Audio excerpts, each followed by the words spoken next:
Hey everyone, in this video, I will show you how to use bonus in 1xBet, but before we start, make sure to follow the video till the end and subscribe to the channel. When placing a bet, the 1xBet bonus can be used instead of real money. The bettor loses nothing in the event of a loss, since he does not play for his money. They are displayed in your account in the account setup section. Bonuses are awarded on a fixed or floating scale. Usually, a specific time is allowed to take advantage of this reward. The reward is deactivated if a user fails to do it in time.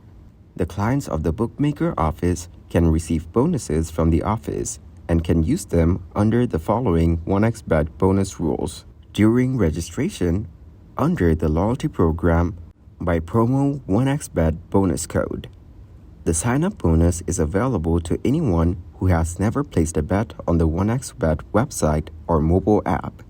Follow these simple steps to sign up for 1xBet bonus.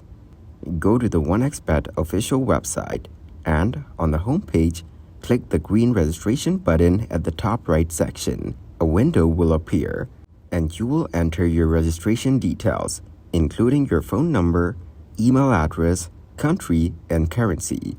Ensure the information you provide is correct and proceed to verification. A verification code will be sent to you via text or link. Complete the progress by confirming the details, and your 1xBet bonus account will be ready for use. Thanks for watching. Make sure to like and subscribe.